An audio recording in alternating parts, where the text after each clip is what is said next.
Welcome to LOA Today. I'm Walt Thiessen here with life coach Joel Elston and Alex King. Today is Thursday, August the 1st. Oh my God, August the 1st, 2019.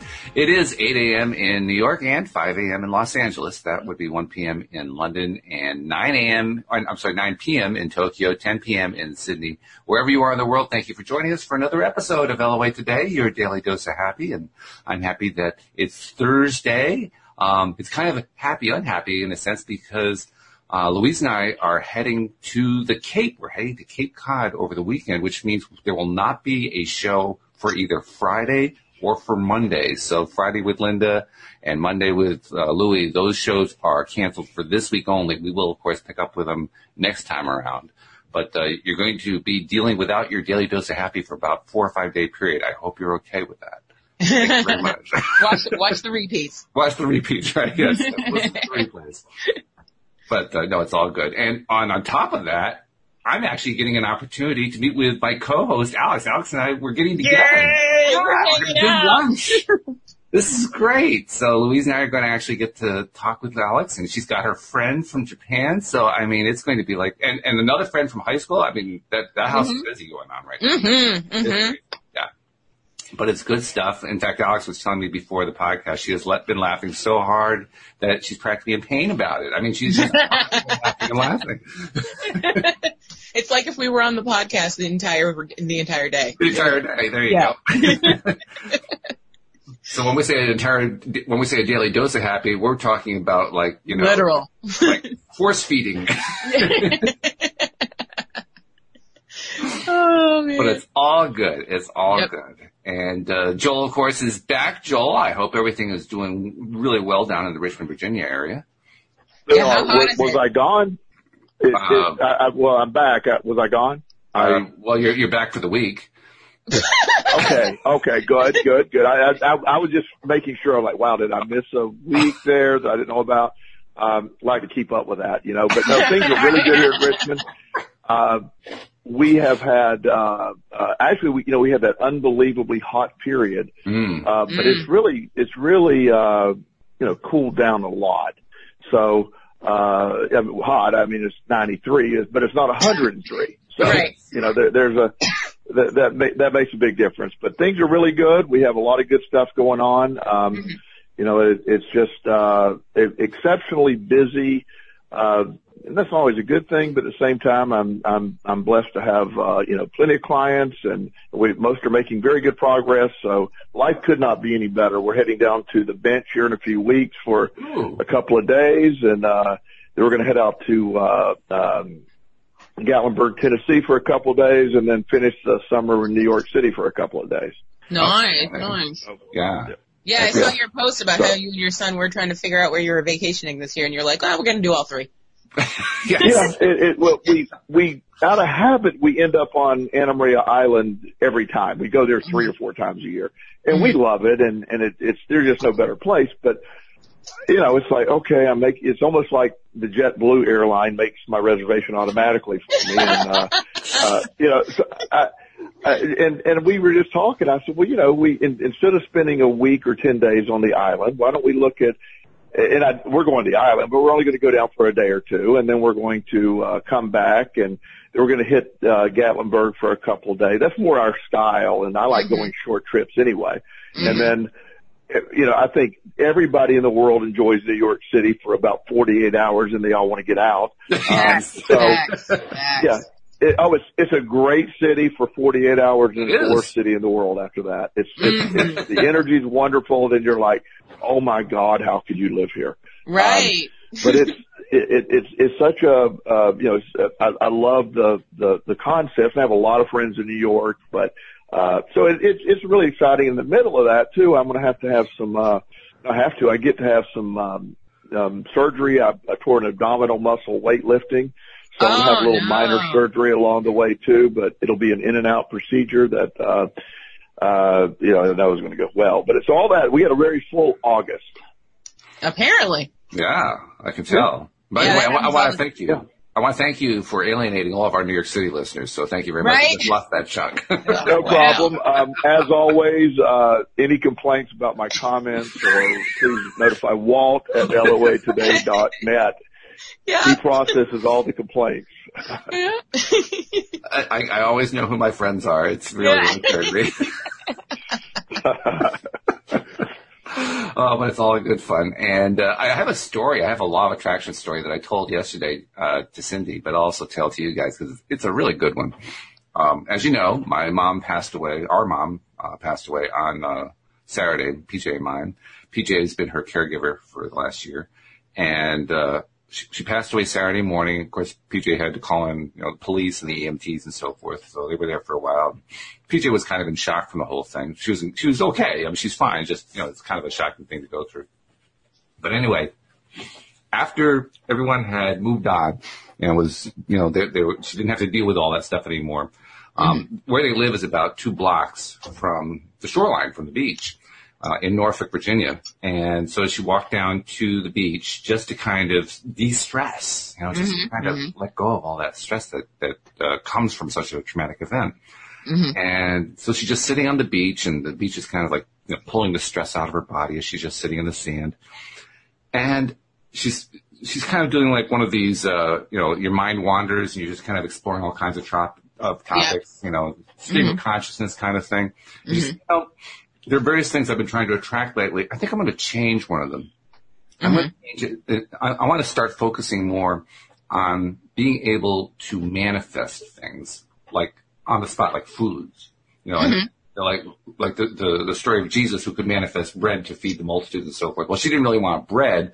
The fish she didn't want the loaves. She wanted the fishes. That was all right. And some vegetables, healthy vegetables and something like that. She wanted to be able to manifest those things. She thought that'd be a really cool thing to do. And within moments, she was sitting there and she heard the sound like rain or hail hitting the water. And she looks up and it's a clear sky. I mean, it's night, but it's a clear sky. And there's no rain. She's like, what the hell is that? So she looks out over the water and she sees this cloud right out in front of her hovering over the water. And that's where the sound is coming from. Weird. She walks to the shoreline to see if she can get a better look. And as she gets to the shoreline, what she sees is fish leaping out of the water, splashing as they're leaping. And she's saying, well, I didn't mean right now. I don't want to eat you. Go home to your families. And she was blown away by this. And the best part is she says to me, I don't know if that's a real manifestation. I said, are you kidding? Of course that's a real manifestation. It definitely is. So anyway, she just kind of marveled at that. And then she started walking up the beach and the clouds started following her up the beach. Wow. It's like, you gotta be kidding. So she now understands and realizes that she is capable of manifesting fish out of nowhere. Talk about fresh fish. No kidding. And she's kind of coming to terms with, wow, I really can do this. And that's what she was telling me afterward. I now believe I really can manifest stuff like that out of thin air. And I thought, wow, what a cool event, a cool experience to have, Yeah. So just thought I'd share that little bit of a manifestation story that maybe it'll give somebody a pick-me-up today. Well, that's awesome. Reminds me of the dual manifestation that you and I had, Walt, about my cat ears. Because one day, right, yes. We were just talking about my cat ears, my original ones that had rhinestones in them, and then Walt said out of nowhere, he was like, "Yeah, the only thing that could top that is if they glowed." And I was like, "I don't think they make those, but you know what? I could probably figure something out." And I go to Five Below literally the next day, and it was the only pair on the shelf.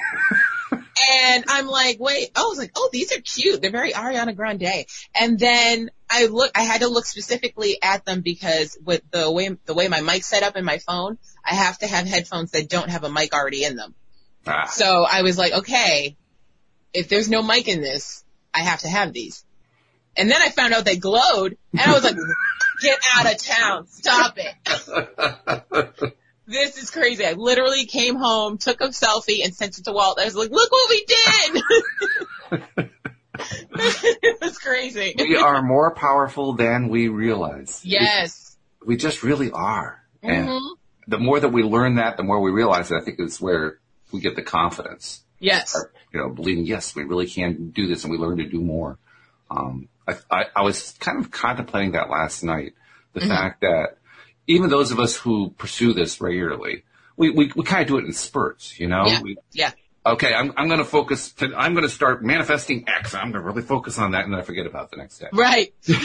And I kind of stop. Like, no, you got to keep going. You got to keep going with it. Or like when Louise and I had a conversation last night where Cindy, of course, is the one I do Neville Goddard stuff with, and Neville's big thing is, especially in the stuff we're reading most lately, is you don't want to just be visualizing yourself from afar. You want to visualize yourself as if you're in the scene. Right.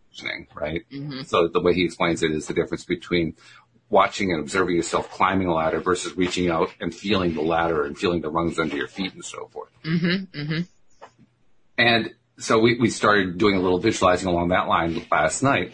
And the comment I made to her was, we got to make sure we do it again tomorrow night. We can't keep doing that same pattern of we did it for one night and then we're done, because you got to do it every single day. You got to just keep after it and keep after it and keep after it if you really want to manifest those quote difficult things. Because you have to change your mindset. It can take a while to change your mindset. Yeah, you got to cohabitate your habit, man. I mean, once you get to the point where you truly believe that scene is actually happening, then you don't have to keep doing it anymore. Right.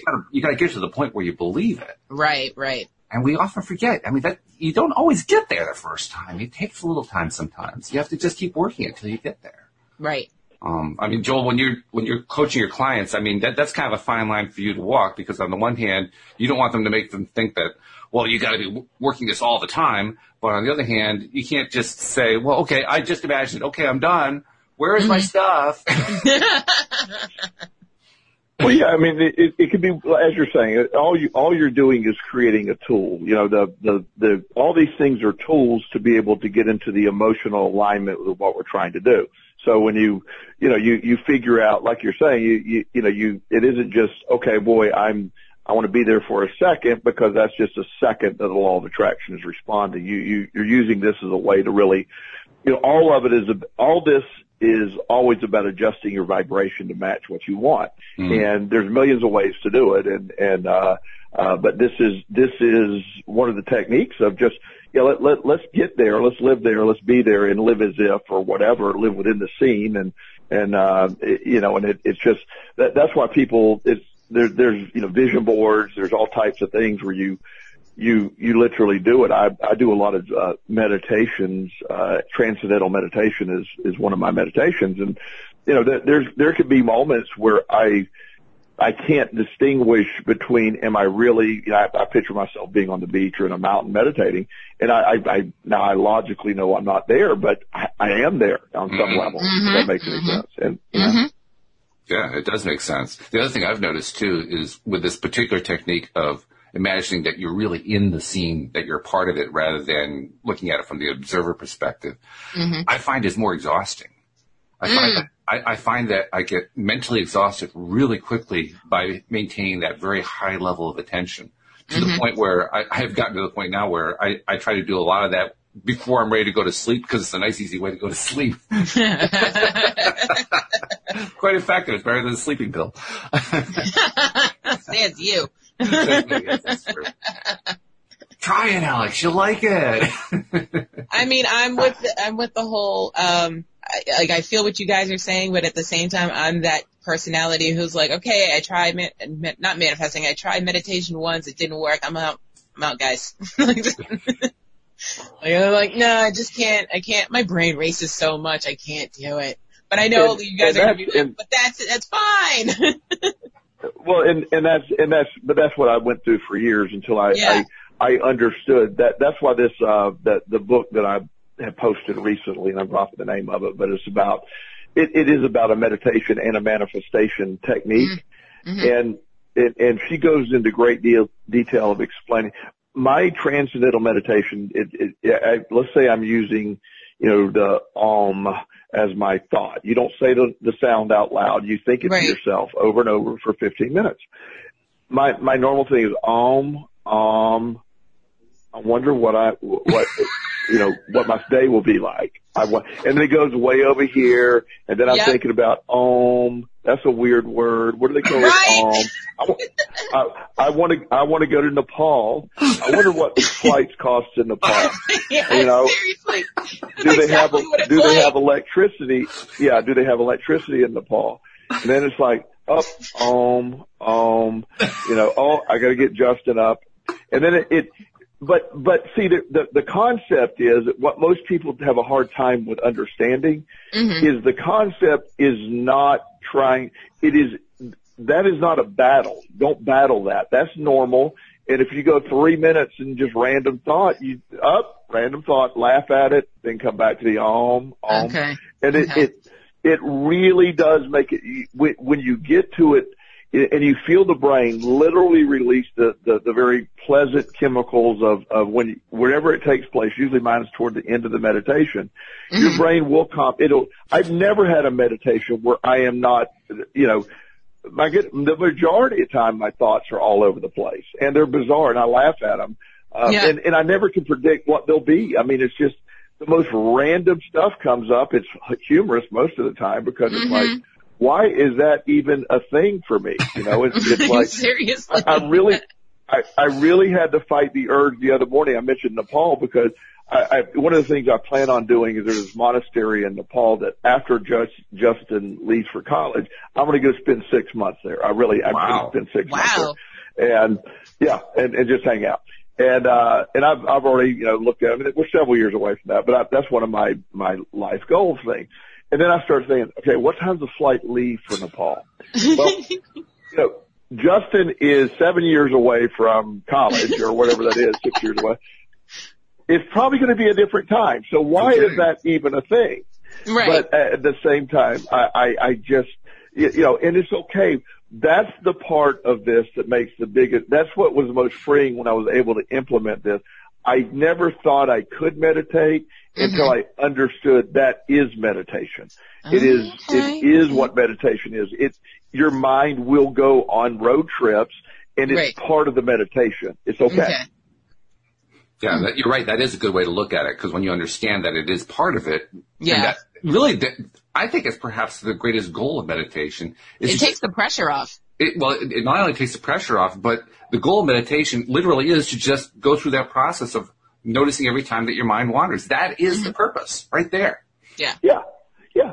Well, and I've often had thoughts in the middle of the meditation that I'm thinking, okay, that was actually helpful. I mean, most of them are bizarrely weird and funny. It's the book and ADD moment, just like my meditations, Stress Less and Accomplish More is the book by Emily Fletcher. It is by far the most it really does help to understand because she's the one that says, look, most people she describes it perfectly. She's the one that most people that I work with a lot of professional athletes and most NFL players just their words when I tell them they're going to meditate, they just roll their eyes immediately. right. Facts. And so what we've come to, what they all are reporting is once I tell them, we're not fighting the mind wandering, we're incorporating it. It's part of the meditation. It's understanding how the brain works. The brain is not trying to it doesn't have the ability to stop. The idea that you can't stop your heartbeat, you can't stop these thoughts. The point is, when you realize it, whether it's 30 seconds or 3 minutes in or whatever, you bring yourself back to your mantra. You bring it back to and the mantra, everybody thinks that's a big deal. It's just you find a sound that you want it to have no meaning. It's Om or Ram or, some people say one, but that has a meaning to me. But it's just some random sound. You think it over and over, and then it just comes back. So it's such an easy way. And the only reason I'm not even really caring about the meditation. First of all, there's a ton of stuff about how meditation helps with depression, anxiety, and thoughts, and sleep deprivation. But beyond meditation is when you meditate for 15 minutes, her process, this book's process is the meditation prepares you for the manifestation because it's 15 minutes of meditation and then, a period of time, it could be any period of time of manifestation. And as we know, getting to the place of emotional vibration that we're trying to get, and there's no better way because the meditation does allow you to access the subconscious mind. The subconscious mind then is in tune with the frequency that you want to do. It's an incredible, powerful tool together. It is manifestation. It is bypassing 90% of the problem of your traditional manifestation. So it does work. And I have to help. For me, I had that same thing for all these years. There's no way my brain will slow down. It doesn't matter. It just doesn't matter. With that thought in mind, we're going to take 10 seconds to do a couple of announcements. First of all, if you're not yet a subscriber, this is the kind of stuff that you miss. We do this kind of thing normally 5 days a week. During the summer, it can be less. But most of the time, it's 5 days a week. And you can get all of it coming right to your smartphone. So become a subscriber. 85% of our listeners are subscribers. We're just talking to the other 10 to 15%. And to the 85% who haven't told their friends about it yet.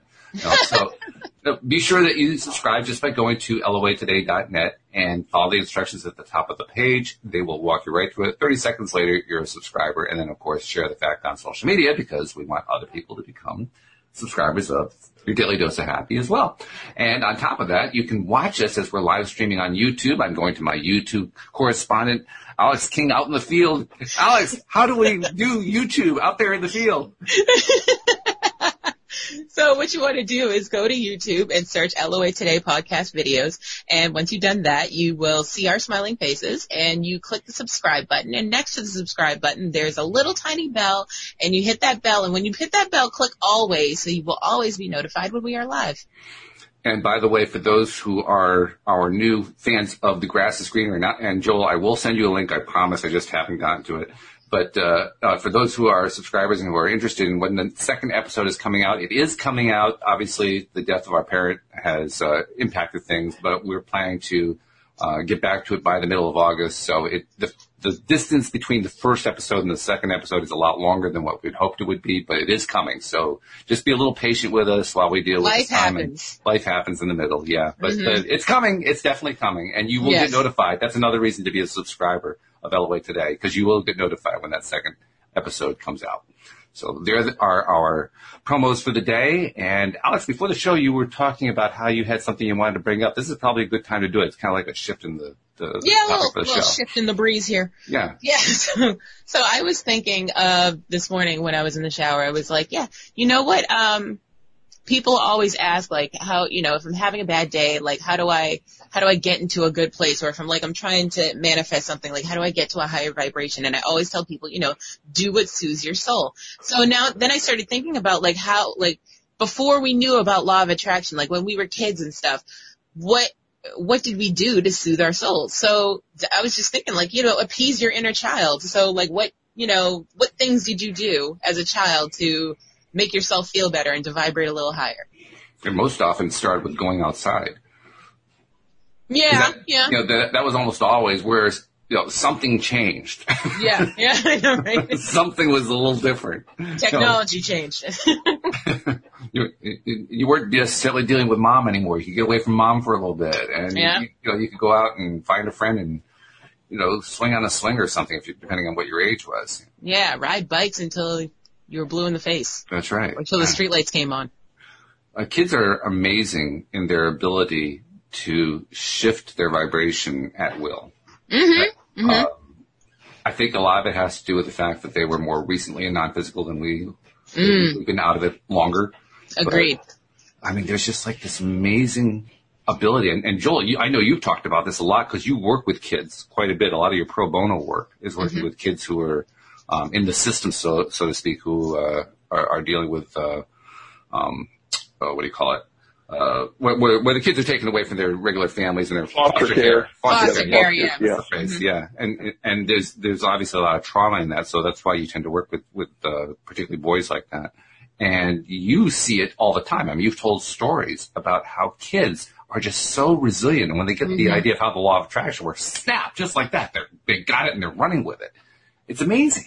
Well, and this is the thing that I first of all, I enjoy being able to work with that population. I like their energy, because, and you, Walton and I, we, you and I talked about this quite a bit over the years that,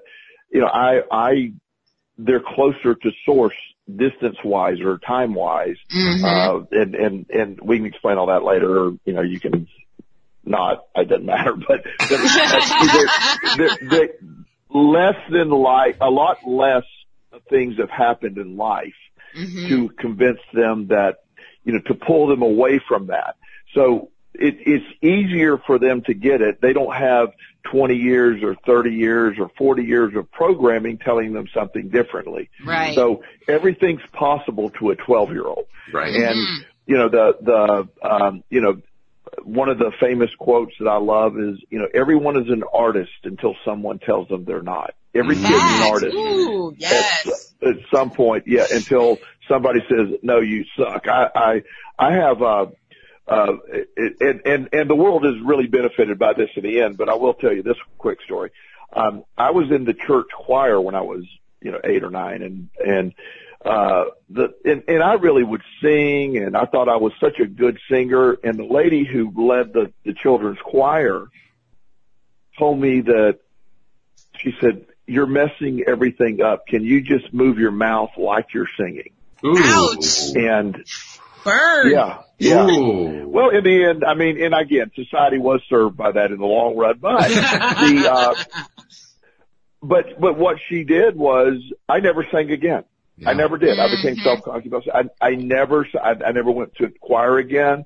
I never sang again. I've done it in the car when there's nobody witnessing it, but I have a, a lot of people say you got a really strong, good voice, but it's not a singing voice. And I'm like, well, thank you. And it's not, but it's a good speaking voice. I do good, but so I can look at the positive or negative with, but as things go forward, as you're a child and you're told these things that, become fact.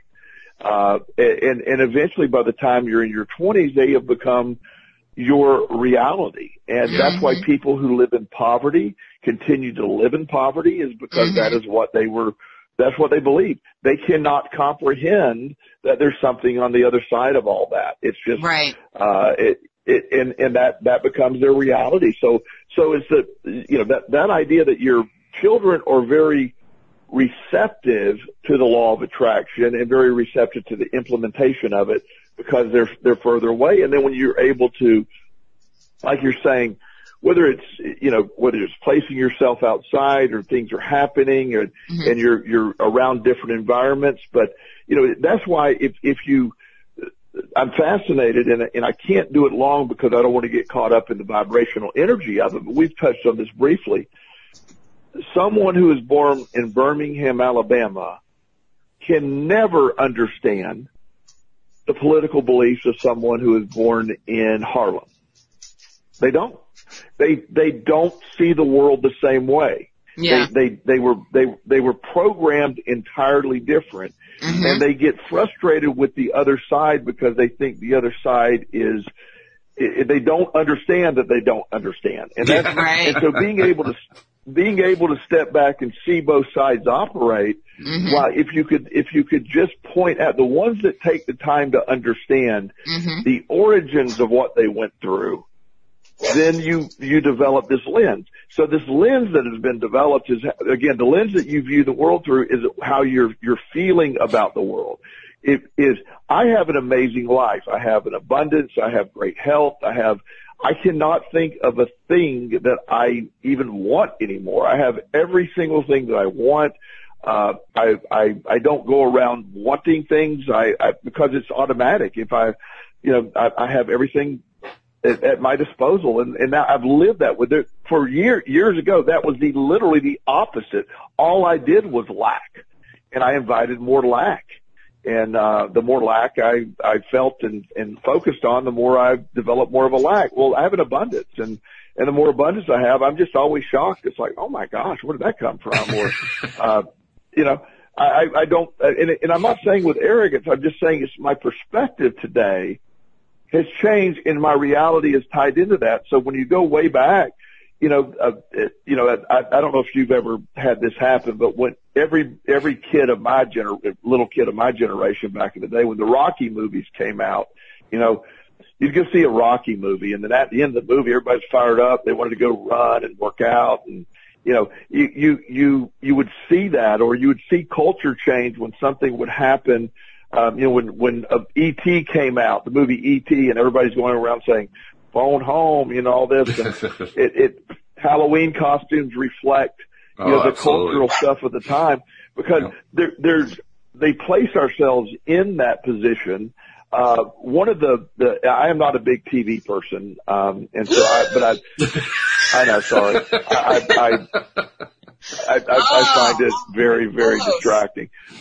Yeah. But one thing that, again, I do look at it from a cultural standpoint, and one thing that I do like is, you know, the show Stranger Things. The reason that it's so popular with so many people, first of all, it's a good show, I guess.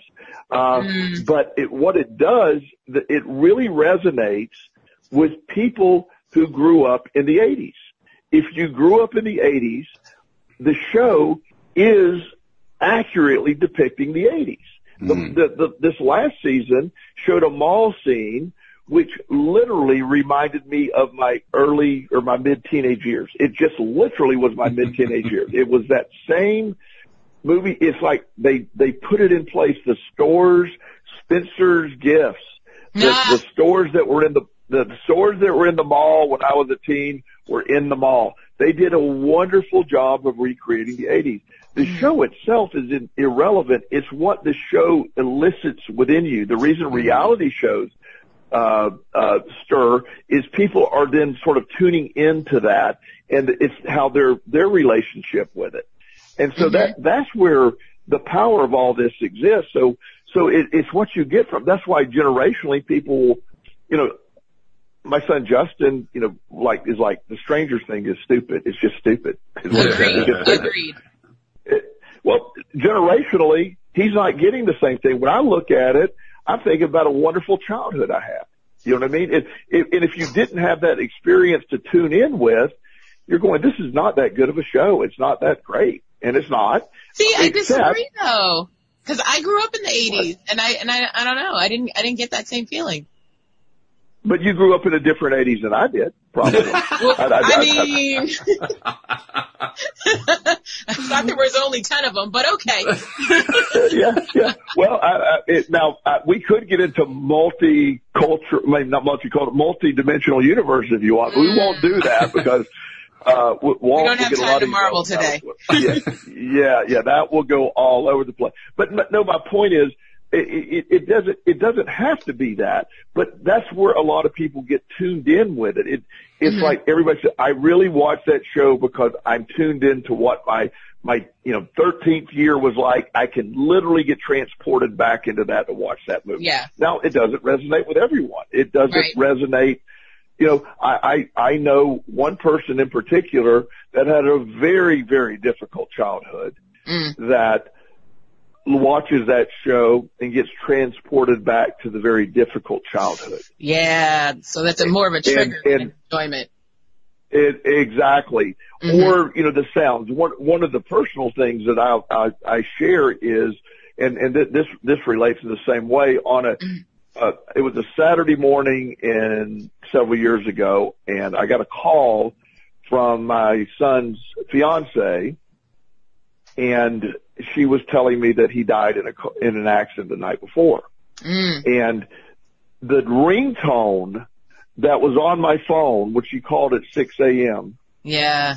If I had to change my ringtone, and if I'm in public, it's a relatively common ringtone, I hear it, and it does elicit a response in me. Yeah. And it's a ringtone. It's a simple ringtone. It doesn't mean anything. And I logically know that, but I subconsciously equate that ringtone to the worst news I've ever heard in my life. Right. And so now I'm not trying to say it debilitates me or sends me out. It has an effect on me. It has a ring, you know, in my head. And so I think that these, you know, whether they're shows or whether we put in situations, you can do things. Walt has often talked about comedy lifting him up. You know, I'm very much, I listen to, constant, books, audiobooks and motivational stuff. And I'm really into that stuff. I'm fascinated by that whole thing. Most people would be like, oh my God, that's so boring that you're doing that. I try to watch some of the popular shows. I'm just like, okay, I just can't do this. I just can't. And I'm not right or wrong. It's just the lens that I'm viewing it through. And, it's something that everyone could figure out these tools to help vibrate on the level you want, and it can go either direction. One of the things that I stopped doing a long time ago is when I saw the neuroscience behind it. I've always sort of been a fan of horror movies. It's like, okay, they're funny, or what, they weren't funny, intended to be funny, but sometimes they're funny, or, they have a little bit of, but when I realized the neuroscience behind watching someone literally get their head chopped off in a movie, the subconscious doesn't sit there and go, oh, that's a movie. It's watching something pretty vile. So it gets stored. It gets back there. And so I stopped that. I turned that off. And I'm not some militant. You do what you need to do. It's your world. View the lens through you want to do it. I just said, for me, I don't incorporate. That's why I had to turn politics off years ago. Yes. Because my problem with politics, I support everybody's view. What I don't like is, here's an example. And again, I'm not getting political because I'm going to get both sides here. Bill Clinton was evil and bad, and what he did in the White House with that intern is just disgusting. Oh, but Trump's fine because he did this. He did the same thing. Right. But he's fine, or vice versa, on either side. If you were supporting Bill Clinton during his time and saying it was no big deal, but you're yelling at Trump because of his stuff and because you're on the other side, it's the inconsistency that drives me crazy. Right. If I like the ability to be able to look at any of the politicians and be able to say, here's their strengths, here's their weaknesses, here's what they've done well, and here's what they've done poorly. But politics isn't about that. It's about creating a narrative where your person is the right fighter. The reality is almost everyone in politics has a narcissistic view of the world. They generally don't really believe what they say, and they're there for power for themselves for the most part. Yes. And they say what they need to do to get elected. And those are the things that drive me crazy with it. So I don't watch that. But I also have friends, again, on either side who will watch the politics and then rant how, I have my hardcore Republican friends that are talking about how ridiculous the Democratic thing, or on the other hand, I'll see people that will watch a Trump speech and go, how crazy or narcissistic he is. And I'm going, why are you watching it when you know what it's going to elicit in you? Yeah. That's just it. That's it right there. And in fact, this to me is the core of Alex's topic, because Alex raised the question about what is it that you do when you're a kid. Kids, I don't think that kids even do this consciously, but they're so good. They're really good at saying, I like that, I don't like that, so I'm not going to pay attention to that, I'm only going to pay attention to that. Exactly. It's really clear cut. It's really clean. And somewhere along the line, as we're growing up, we kind of get this idea that, well, okay, yeah, I really don't like that, but I think I need to pay more attention to it. Little kid inside says, what are you doing? Right. Well, and that was the point of exactly that. And you summed it up nicely, because when we're children, we are told, we tell ourselves, okay, I'm not interested in the silliness. It doesn't resonate with me. It doesn't, we don't use resonate as the word, but I don't like it. I don't like how it makes me feel. This is boring. I'm not going to sit here and watch this. But as adults, it's almost like we become invested in a side, and then we enjoy, or not enjoy we must enjoy it because we do it. We get offended. We go get offended. I cannot, but because politics works on fear. So they tell you that your side is being attacked by the other side. Right. One of my dear friends is a counselor here in town, and we've worked together closely, and she's a lesbian, and we've been really, really good friends for a long time. And so when all this political stuff started going, and there was a lot of talk and a lot of negative stuff about homosexuality and this big argument going on. And she said, I feel very unsafe now. And I'm going, really? Because nothing's changed. Yeah. There's nothing that's changed in your orbit. You have the same wonderful practice. She has a waiting list of people wanting to go to her. She's very respected in our community.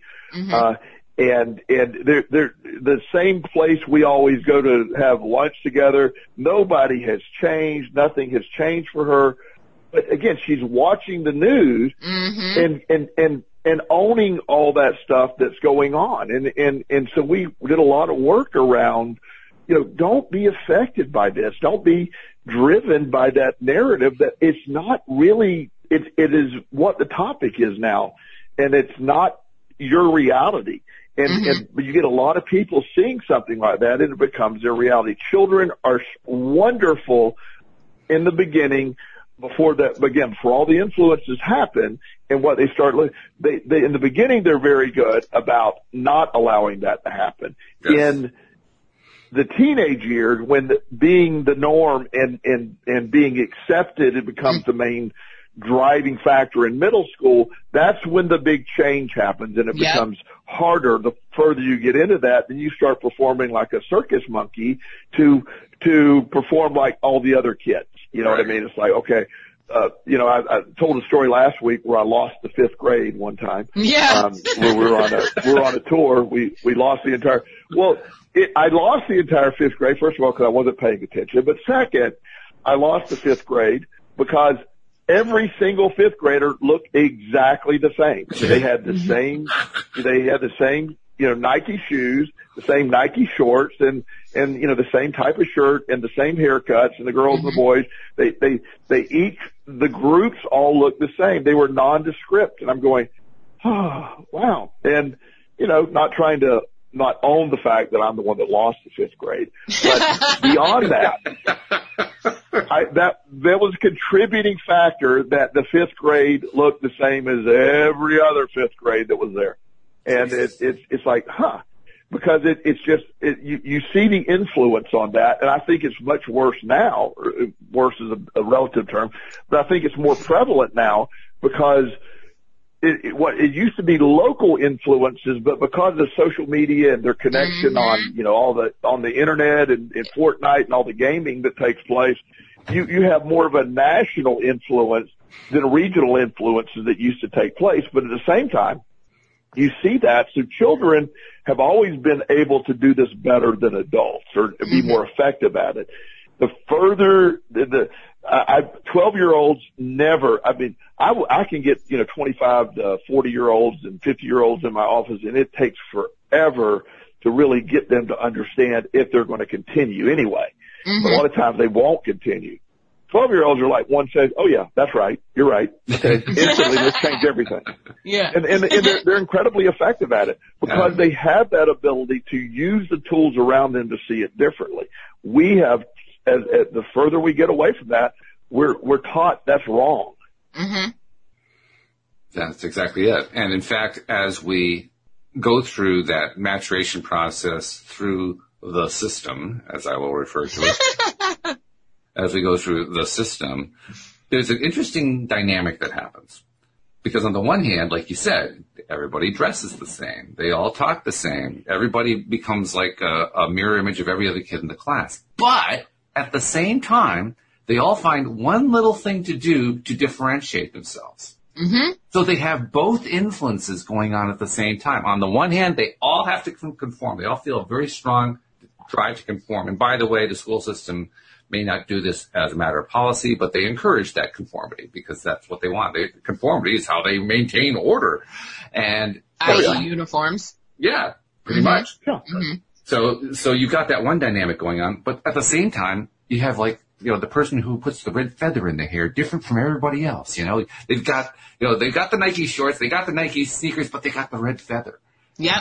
And to me, that speaks to the resilience of the kid. Because when the kid is so resilient, that kid is also, it's a kid who just is not going to be beaten down, even though they're being beaten down. You know what I mean? Yeah, that was me in high school. Completely. Yeah. Well, I was. well, you'll see. Go ahead. Oh no, go ahead. Well, and that's the thing that you're talking about. I love this that we're there because we have this push pull. You know, it's an attract. I think in middle school we're all seeking literally the middle. We want to be in the middle, and then as you get toward high school, you're able to become more yourself. And by your senior year, it's like, oh, I don't even like these people. I'll never see them again. I mean, it's like you. In elementary school, you're learning. It's like whatever. Everything's fascinating. In middle school, it's like I got to do whatever I have to do to be like everybody else. And in high school, it's like, yeah, we evolved beyond that. Say, if I don't see these people again, because of some weird stuff that in my world, you know, my addiction and where my life went, you know, I didn't get to my 10-year reunion, but I was able to get to my 20-year class reunion. And I'll be honest with you, that's all I needed. I'm and no disrespect. Yeah, I'm with you. No disrespect whatsoever. I really have great respect for my classmates, but I realized about halfway through looking around, I have nothing in common here. Nothing. And it's okay. But there was a time when that group of people's opinion was absolutely the most important thing on the planet. Right. And at this point, it was simply, they're nice people and we can, and they don't particularly, I'm saying that, I'm sure they were saying, Joel just gotten crazy. Joel is absolutely crazy now. Whatever he's on, it doesn't, I'm sure they were not impressed whatsoever. And by the way, they were right. I mean, which is a good thing. Crazy. I only want to hang out with crazy people. I don't really like sane people. Yeah. Oh, that's why we're friends. Yeah. Well, it just, because of everything that happened, I'm just more comfortable with, the people who have struggled and been through a lot of stuff and had some awakenings. And, I love to be able to discuss things like we do and have varying opinions and not, I have people that you cannot discuss religion with whatsoever because they literally just start screaming and raise hell over it. It's like, versus I want to talk about it and get your opinion, but when you're like, well, no, you're wrong. Here's what's right because this is what my Sunday school teacher said. That was for his molested poor children. I mean, of course, but it's that thing that you hear going, you just cringe. You're like, not that they're not entitled to their view, but their view is based on very little self-discovery, and they're stuck on what they were told. And that's sort of what I look at is how much of this has been learned, and how much did you go seek, and how much of it was just dictated to you. And I told one friend that really pissed him off was, I said, I just think it's so fortunate you were born into the exact perfect religion. Thank God. Wow. I said, I love it. Yeah. I said, that's awesome. And he's like, wow. I said, those poor Muslims, they were really screwed in that deal. They were born as the wrong one. And it's just, but their perspective, again, Walt, LOAtoday.net. Just throw that over there. The hate mail is coming in. Yeah, but you get my point. So that's exactly what Alex is talking about. In my opinion, is that we can find the tool if you can use the same tools as you did. I'm trying to think of there's moments when I was a kid. We'd be on the beach all day, or we would be, the restaurants we'd go to at the beach, always had fun food. I have these great memories of my childhood, feeling good about where we're at. And we'd build sandcastles. We'd have, dirt ball fights. You didn't need, the idea if you were to be made to come inside, that would just have been punishment versus, today it's like, well, get out of the house. You know, I have many of my friends live on the very same island that I spent all my summers on. And I can't imagine living on Anna Maria Island and spending the entire day inside when you're 13 playing Fortnite. I just can't. It's just, it's fascinating to me that they do that, because we literally, I mean, we weren't allowed out until 9 a.m. and we had to come in, we usually came in when we were about to pass out from exhaustion. And I mean, we had a blast living there. I look at that as an incredible time. And, because you're out there, you're touching, we would go collect starfish. We'd go build boats. One day we collected something like 700 coconuts, and we're going to build a house out of coconuts. And, Goodness. yeah, we collected them, and then I don't ever know what, we'd set off on one plan and then go another direction pretty quickly. But, we would fish for hours. All good memories. So if I want to get into that mindset, I can mentally look at pictures of that island and remember and tune into that. And I use that as a tool to get me to that childlike feeling, which allows me to be very open to the law of attraction. Those are tools that you can do to this day. Find things that you really enjoy. Find shows you really like to watch. Find music and accept that everybody will do this differently, because perspectives are me being able, I'm trying to think of some of these, here's a great example. This is dating, this is telling how old we are. My sister used to love, her favorite movie, if I call her right now, text her right now, what's your favorite movie? I'll text you, go The Breakfast Club. That'll be her favorite movie of all time. Okay? And the idea of me sitting through the entire Breakfast Club movie is literally, I would rather have, a colonoscopy with no,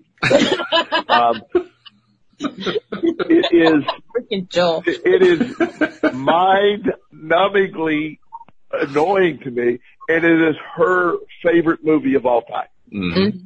And again, it's about a perspective. That movie elicits good feelings to her. That movie is, to me, I just want to run. I want to throw up. I want to get away. Both strong emotions, but it's how it's interpreted. And that's why we have with the law of attraction, there isn't a simple way for everyone to get there, but there's multiple ways, and you have to figure out the stuff that works for you. That's right. Yeah. And we aren't really addressing the question the way you had in mind, Alex, but we are addressing it in a really interesting way. Oh, no, it works. It works. Yeah, because what we're really talking about here is not just the power, but also the freedom to choose. Yes. And when kids have that power and freedom to choose, first of all, they assume it until they're talked out of it. But when they have that power, they are super beings. Basically. Right. And they're able to recover from the most dire circumstance quickly. They can choose where they want to go quickly. They can pick up something like law of attraction teaching quickly. They just, everything happens quickly because they have a very strong sense of themselves, of what they prefer, and they really want to stick with what they like, what they prefer. They really don't want to swim a whole lot of time in that I don't prefer stuff. It isn't until you get socialized that you start to say, well, I think I need to spend, I got to start fixing this society. This society's messed up. I got to become political. I got to go out there and I got to join a nonprofit organization. I got to save the earth. I got to do all this stuff. No, actually, you really don't. No. And that to me is the real lesson that kids give us. Kids are wonderful. They truly are super beings. And that's why I enjoy being around their energy. It's not only do I like working with them, be able to help, but I relate to that energy so much better. I love the perspective of, a 12-year-old, just because their energy is everything is simple. One of my friends, is a, registered nurse. She has a master's in nursing. She's really good. And her son is 12. And I was over one night. We were just all talking. I'm really encouraging her into becoming a nurse practitioner. It's the next step. You know what I mean? it's a 2-year program, and she has to apply. And so I said, I don't know why you don't do this. It's a perfect time to do it. Her employer will pay for it. It's a no-brainer in my mind. And so she said, well, I said, well, what's stopping you? And she goes, and the kid's sitting there, and she goes, well, I have to, apply to it, and then I have to go to 2 years of school, and then I have to take the boards, and I have to do this. And the kid goes, Mom, that's 3 things.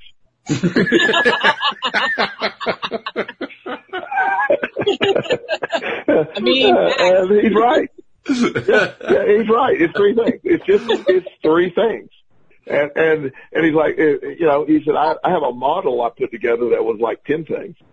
So you got like 3 things to do. And, it's not a good excuse. And we all laughed and he laughed but he's right. It's 3 things. Yeah. But the way she it's 3 things. I mean, admittedly, there are 3 big things she has to do. But and she's doing it, by the way. It sort of helped. Good for her. She was able to hear it from his perspective and said, why in the hell am I not doing it? There's 0 reason not to do it, except I've just been conditioned to think that's hard.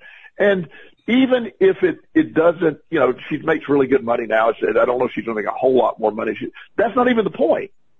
It's the fact that why wouldn't you take this next level? It's there. It's free. It's exciting. Why wouldn't you take it? Right. And it when you vibrate on that level, and that's the beauty part of it. It's one of the great parts of Abraham Hicks' teaching. And it's a part I am still learning. As simple as the concept is, I'm still learning, because the concept that they teach is the only reason things become hard, the only reason we end up focusing on stuff we don't like, the only reason that we end up experiencing things that we don't enjoy, the only reason we keep doing all this stuff is because of where we focus. And that's it. It is the only reason. Right. But we justify stuff like that in terms of, oh, well, it'd be so much work, and oh, I don't know, I don't have enough time in the day, and there's millions of things to do, and we just come up with all these justifications, and all it really comes down to is, I'm just focusing on what I don't like. Right. Yeah.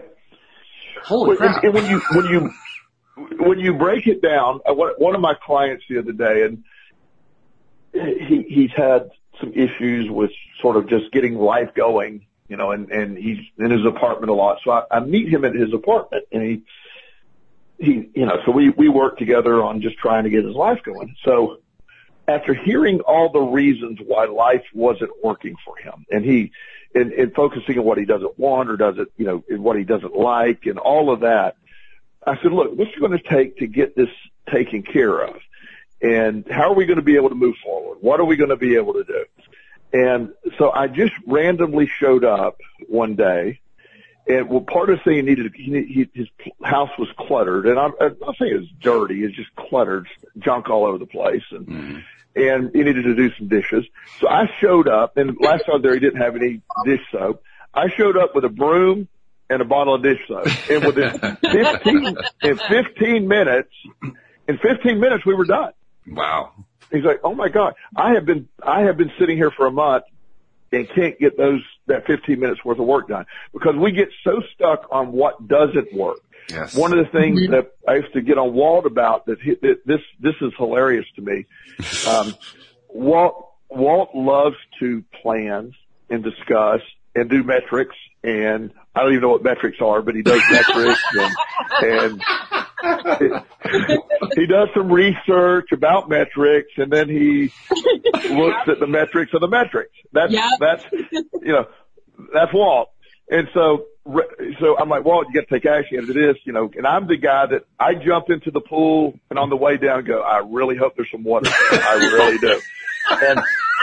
And so, and Walt not only makes sure the water's there, he chlorinates it, he tests the temperature, he sends it off for double blind verification, then he jumps in the pool.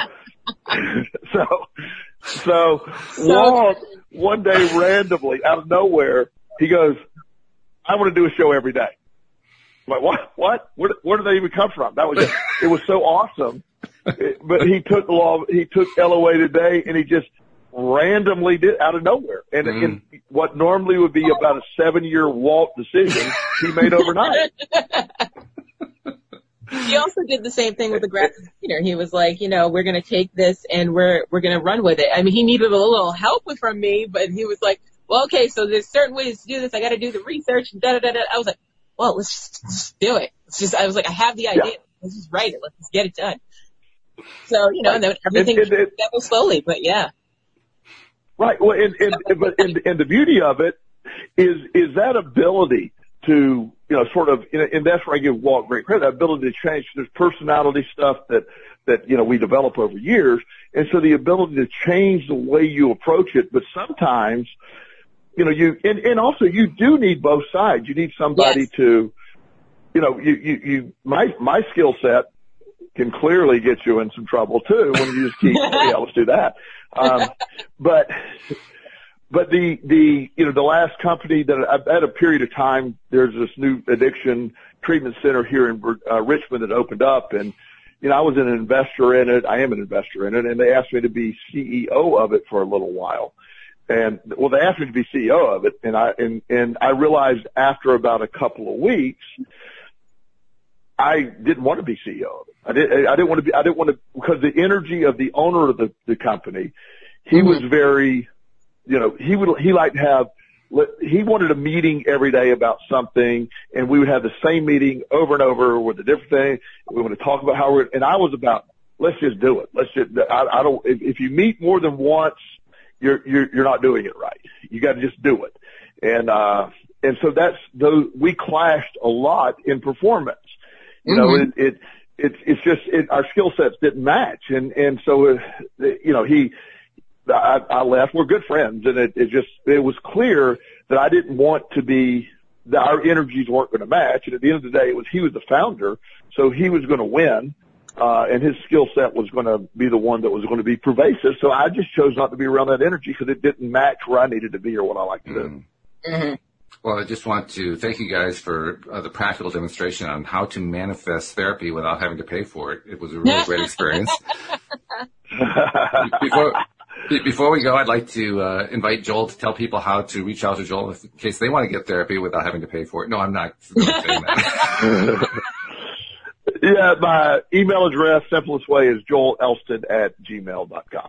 There you go. Very simple. Any spoilers we need to know about? I mean, Joel doesn't because he doesn't watch TV, but apparently, the things I didn't know about my co-host. Well, a lot of the shows have gone back to taping. So the new seasons will be coming out in the fall, and the series finale of The Bachelorette was Tuesday, and the series finale, not series finale of The Bachelorette, season finale of The Bachelorette. And the series finale of Jane the Virgin was last night. So. Okay. All right. So not exactly a spoiler, but a little piece of news. Little tidbits. Yeah, there you go. So, well, I'm looking forward to meeting with you tomorrow, Alex. I'm so excited. We're going to be doing lunch together. This is going to be great. Awesome. Yeah. Awesome. Yeah, it's good stuff. So looking forward to that. Joel, I know that we actually did talk to you last week, so I'm going to say I look forward to talking to you again next week, and I promise I will not say it's good to talk to you again. Okay, well, I mean, just unless I was gone, metaphorically, then you can always say, welcome back. But Joel, you're always gone. Even when you're here, you're gone. I mean, you just go off in all these different directions. You're gone constantly. That's the joy of Joel right there. I love it. Thank you so much. You guys have a great week. You too. And we thank all of our podcast listeners as well. We'll see you all next time here on LOA Today. Goodbye, everybody.